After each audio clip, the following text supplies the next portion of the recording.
Hey, everybody. Welcome to another episode of the SBI Revenue Growth Help Desk. I'm Matt Shares, the CEO of SBI, and I am here with a longtime buddy and CEO, Kevin Boyce of Higher Logic. Today, Kevin and I are going to spend some time talking about community and specifically the impact on customer experience. And if you think about where we are in the world right now, with this show being done in late July, there's a lot of folks trying to determine how does engagement drive revenue and how does engagement drive customer experience. I couldn't think of a better person to answer a question that we've been asked than Kevin. So Kev, great to see you, man. Yeah, Matt, thanks for having me. So Kevin, maybe as a way of getting started, maybe just give a little bit of history because you have a really unique background, not only in software, but just the roles you've played, the different jobs that you've had. So maybe give a little bit of history and we'll jump into the show. Sure. So right now I'm the CEO of Higher Logic. At the end of this summer, it will be 2 years. Personally, before that, I was at a software company called Ellucian, ed tech provider. It's where I met SBI, and they did some great work for us. The journey that you're referencing, Matt, is I spent over 10 years at Ellucian building it from about 100 million in revenue to over 750 million in revenue. Yeah. And had 3 different sets of private equity owners along the way. In those roles, I played CFO to COO and also had go-to-market execution responsibilities across the globe. So it was taking something from 500 employees to over 3,000 employees and probably 2,700 customers. So it's just a great experience and seeing the challenges of how do you continue to evolve, drive growth, drive customer experience. So Higher Logic is a great company. It's a growth equity play. We deliver engagement to many types of businesses, associations, corporations, specifically B2B software corporations. And we are the only human-focused engagement platform. And that is because we have a combination of community solutions, communication solutions, AI, and infrastructure to really understand the user interactions. We have over 2.4 billion interactions throughout 50 million users. And those were the 2019 statistics. I can tell you over the last 90 days, they've blown through the roof. So I'll get those pulled next time and maybe make that as a follow-up to this post. Well, it's, Kevin, one of the things that I think makes you uniquely qualified is, you've operated, finance, go to market. Obviously now you're the CEO. You guys are on a great run, and this word community and this construct is pretty new to businesses here in 2020. And obviously everybody is working through the COVID environment. What does that mean and how do we think through it? So I guess as a way of starting the show, if you think about the last, 120 days and new opportunities that have presented themselves for you as a CEO, knowing what your software does, maybe talk a little bit about that and how you're shifting your thinking, and maybe what others could be doing to follow suit, because you guys are obviously doing very well. Yeah, no, it's clearly a lot has changed from the beginning of March to the beginning of July. We have one of the most powerful platforms around, and we serve customers, small associations, all the way up to Rotary, small software businesses, all the way up to the IBMs and the Broadcoms. So it's a very powerful platform, and we also couple it with strategic services. But what we saw in the moment as COVID hit is there were a tremendous number of organizations that immediately had to continue to deliver all the obligations that they had said that they were going to go do to hit their budgets and grow their top line and deliver that experience. And yet they couldn't spend as much. And also the in-person events that many softwares and software companies and associations rely on were being canceled, right? And we're not back to a new normal. So what we saw with those two themes, one, you can't be face-to-face and interact, which is so important to building relationships. And 2 is how do you do more or the same with less? Yeah. We quickly pivoted in the at the end of the first quarter and launched by just configuring our platform in a straightforward, out of the box, simple way, an event engagement solution. it allows for people, much like these sessions or other things, to create dynamic engagement with their users. So importantly, connecting not only the company to its customers, but the customers to other customers to share knowledge and interact. And so we made that shift with a cross-functional team in a matter of like 7 to 10 days, and launched it within 2 weeks of the ideation that came up. It was the largest campaign that number of leads and opportunities that we created within 3 days. And so it was a free trial, which is also, we created a standardized way to launch it and do it. Yep. We gave it away because there's a natural lead, as you said, community is brand new, and how do people learn more about it? Let's make it free, let's make it easy. And then it creates a natural upsell opportunity because, the engagement never ends. And on top of that, we created a super series, which is a build off of our super forum, which is our live in-person event, which is no longer live and in person. And that's just weekly content, much like you guys have done very, very well for years at SBI, educating people on how important engagement is to customer experience, upsell, retention. So, we couldn't be more pleased. We had a strong Q2. I'm optimistic.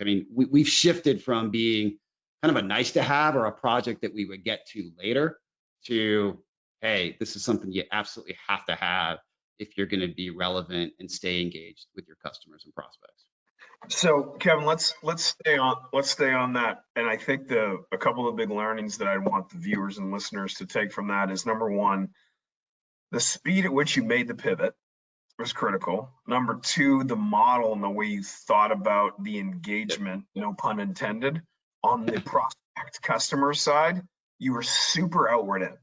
Number three was around packaging and the way you thought about packaging, and then obviously pricing sits underneath that, and the way that journey is unfolded.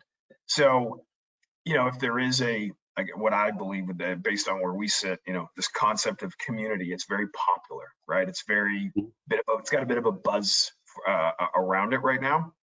And it reminds me, 5 years ago when you and I were sitting down talking about customer success and what that meant, and it was undefined, and we were early days. It's still somewhat undefined, but it's changing. So maybe just talk about community, and I'd like you to unpack it in maybe two lenses, Kevin. The first would be internal. So like, think about a CEO or a CRO, a CFO running their own company and building community internally, and what that means around employee engagement. And then take us externally and talk about the connectivity around that and not just the social issues that are happening right now, but also just issues in commerce and what engagement can do. So I'd like you to start there. Yeah, sure. So on an internal basis, HireLogic's a great example, right? We have our own user group community that we use our platform for, and we also use it internally as an employee engagement and communication tool. And the bottom line is, what we needed to do to connect to our employees is not only, use our system, which we had for years, is really think through the types of communication, processes, and the consistency of how we're going to do it. And what are the different mediums, right? Because, as many people saw, whether it was the challenges that we've been through in the environment that we're going through right now, not only with COVID, but the racial inequity and the protests that are going on, is people would start to hit social media, or you would start to hit LinkedIn and saying things. And we really crafted a dialogue within our community with our employees. So on a weekly basis, and clearly it's the basics of smaller bite-sized communication is what people need to hear, especially during uncertain times. So on a weekly basis, I use our community by embedding a video in Zoom to give a 10 to 12 minute update across the themes and the priorities and what we're seeing in the business and where we're doing well and where we need to improve. That is leveraged with our community, which we call the OC, to provide links to. We have a sales community and a go-to-market community. We have a customer experience community, and people are using that. And I'm able to go out, when I'm recording this, as I'm sure you do late nights sometimes, and go pull the links to say, make sure you read that update from this particular manager, as opposed to this top-down communication. So the power of community, it allows you to link to the lowest level, maybe a better way to say it is the person that is closest to the opportunity or the Yeah, problem that business or the customer is facing. I love that. So the speed at which you're able to communicate, down, but also what I took from your example, Kevin, is horizontally, right? If you think about the size of some of the customers that you all have, the ability, and I think in our roles, right? I think somewhere in CEO school, somebody said the moment you think you're done communicating, say it again. Yeah, Right. yeah. So it sounds like that's the one of the internal value props where perhaps a lot of folks are trying to continue to have more communication in this environment because employees are asking all kinds of questions, Yeah, right? From impact on jobs and furloughs and benefit, like it just, 100%. yeah, it's Yeah. nonstop. And another great example internally is you couple that with live ask me anythings, right? With the community, you can go out and create an interactive ask me anything where all of our employees can come on. And I think the last one I did, I had 45 questions in an hour. Some of them I had to end up responding to later. But you were Yeah. able to actually dialogue with a cross section of, say, we're 325, Yeah. 345 employees. You get 40 to 50 people on there to ask you questions, but then it lives. And the cool thing about our solution is you can have communities within communities, and then you can get a daily consolidated digest. So I call it the USA Today version. It's the highlights. That is, you pick the options of how you want to receive that information. So that Okay. gets captured and all that information lives there. So you're not answering the same question over and over again that someone is going to ask that they're going to be stressed out about. They know that communication is a dialogue, a Yeah. physical dialogue and a digital dialogue. So, big takeaway for the audience is if you think about communication inside your businesses right now, and I think a lot of people are trying to figure out how to communicate more, how to have the depth of information, the richness of information. Kevin just shared a couple of great constructs that, yes, their platform does it, but I think one of the big takeaways that we've seen, Kevin, the questions were asked is the concept of community and what does that mean? And you've given a great internal example. If we move to externally, and if you think about folks trying to drive so much expansion and back to base and protecting the install base because getting new deals done in most end markets right now is pretty tough. There's a few that are growing, right? And you happen to be in one of those, but for many, it's all about keeping current customers, repackaging new offerings and hanging on to the base. So advice and thoughts for other CEOs that are thinking through expansion and driving retention in the construct of community. So the power of community on an external basis is the ability to connect not only to your customers, but have your customers that are advocates be out there actively posting and providing insights in your community. And we see that in a number of our communities, IBM, Broadcom are some of the larger ones. JAMA is a great example with case deflection. Ourself is a great example. We stood up our event engagement. We've only had, since we launched it, 8 support tickets actually come into our customer experience organization. Everything else was answered in the community. And the purpose of that is, one, we had to figure out how to do that really well because we should be able to do that. Yeah. And two, is we were giving it away for free. So we needed to be very wise relative to, how much time can we spend there and how are we going to drive success? As you look at the problems, you look at our power of messaging around engagement, and it's build, retain, and grow. Yeah. It is clear that some of the companies I just mentioned have believed in community for so long. So our platform, coupled with our strategic services that we provide each of them, coupled with a sponsor and a champion or a very small team within those organizations that deals with that, it's proven that you're going to have higher retention, you're going to have higher knowledge sharing, you're going to have higher NPS. And the key is we can understand what content is being generated by the users in these communities and what is being used. So that, along with our AI, you can generate sentiment analysis. So like Again, there's a ton of things you could do, but you have to look for the trends. And so it's the combination of our 13 years of experience doing this. It's melding strategic services and technology, and then just the attention that if you guys bring it to go to market, the customer experience world is you have to make sure that the experience is easy and that the customer is getting success and usage from what they're using from you. So my takeaway there on the external, and then we'll move to the last piece on digital, Kevin, is the individual sentiment and engagement of a customer. And what I love that sentiment analysis, right? To truly understand at the user level. Because one of the gaps what people find with customer success is they think about success as an input of customer experience is how do I know how often somebody's engaging with my software? How do I know how often somebody's getting value?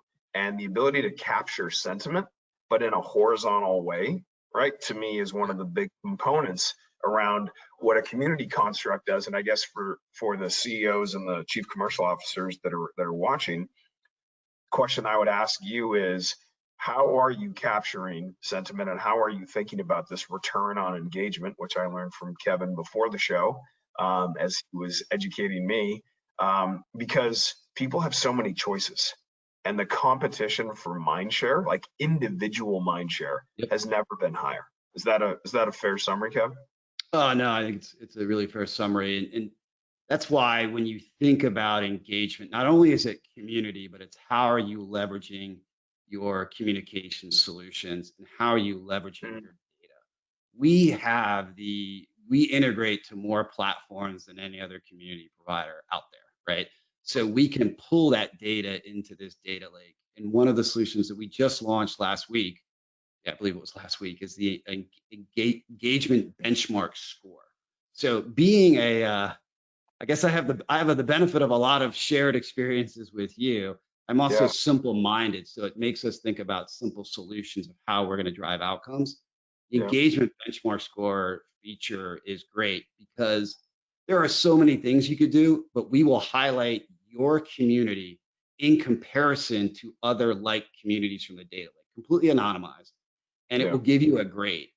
And in those areas where you're not doing well, you can click on it and we will make 3 simple recommendations of things that you should look at improving or executing upon to drive a higher level of engagement. And so this concept of return on engagement is there are easily hard dollar costs that you can see from a return on investment. And so think of that as like the little circle.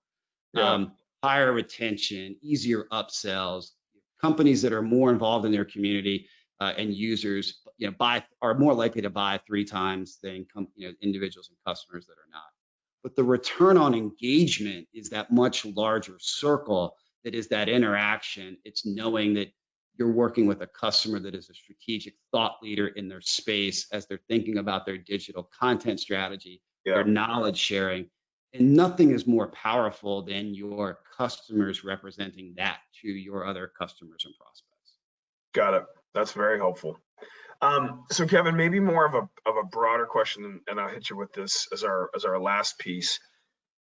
We've seen a lot of companies in this concept of accelerating digital, right, and digital transformation. And I'm of the opinion, and SBI is of the opinion that it's much more about digital evolution. And if you think about the go-to-market engine and CEOs becoming much more digitally enabled as they push their teams to evolve digitally, if there were a couple of maybe changes or shifts you've seen in the business, your personal business, or recommendations for CEOs, just, hey, how do you reimagine go-to-market as a CEO thinking about digital? Any thoughts or feedback you would share with the audience? Yeah, I would say it's a huge focus area for us. It's been at the very beginning of 2020 as we have rebuilt our digital strategy and our website and our marketing tech stack really to a best-in-class foundation. Now we're going to go leverage that. The key is how do you create all of the awareness and engagement and knowledge sharing ahead of that sales cycle, right? Our biggest issue with now, and it was even before, it gets easier for us. As I said, we had a very strong Q2, is no decision is a bit, 3 or 4 years ago was the number one reason why we didn't move forward with a customer. So how do we create that engagement, that nurturing, that, that focus of you have to make this investment, right? And Yep. so part of that is simplifying how we do business. Part Okay. of that is giving the real case studies and examples, but making it so that the deployment of the solution is so much easier. And that's a huge focus that you're going to see a shift on, which is how can we stand this up? Are there, just like our event engagement, is there a free trial? How do people see that the level of effort that they're going to put into community is going to have a significant return on investment and a return on engagement? So if I read that back to you, your advice is I mean, digital had to be at the forefront or should be at the forefront for every CEO. It got accelerated for you guys, but you were using simplicity, number Yes. one, nurture mechanism, number two, in a fashion that makes it just so dead easy for somebody to engage who doesn't buy. And my feedback back to the others listeners is regardless of what industry you're in, number one competition always is, and every win-loss study we do by sector is do nothing, right? Yes. When people just go, I'm going to stick with what I'm doing. So a big, powerful takeaway would be think about where your company is, not Kevin's, but those that are listening and watching. Think about where your company is right now relative to getting deals done. It's harder to do deals in this environment. There's more competition, heightened pricing pressure. When you lose the status quo, how are you digitally enabling people to still stay engaged? Because every sales interaction is a community builder. And Kevin, we've known each other for a long time. We've always tried to operate our firm believing in the long game, right? With the blog and the podcast, because you want to have that community. And this is before I even knew that was a term that we should be paying attention to. So that was a helpful explanation, man. Yep. All right. Well, I know I got to let you run and get back to it, but Kevin, always good to see you. Thank you for the insight and the education, and really appreciate it. Continued success on the balance of 2020, man. Absolutely. You too. Thanks, Matt. Thanks for having me. And for everybody else out there, I think you got some great takeaways. So if I was to summarize them, all right, number one is the shift in your go-to-market model as a CEO. What are the big shifts you made in the last 4 months, and can you actually pinpoint them with the clarity that Kevin can? Number two is the concept of community, internal and external. Regardless of platform of choice, those are key components of driving engagement with your employees and with your clients and customers in a totally new way. And then number three is digital enablement and digital evolution. It's not about going through some massive transformation. It's about quickly and nimbly enabling your organization to be more digital. Until next time, I wish you good luck as you try and make your number.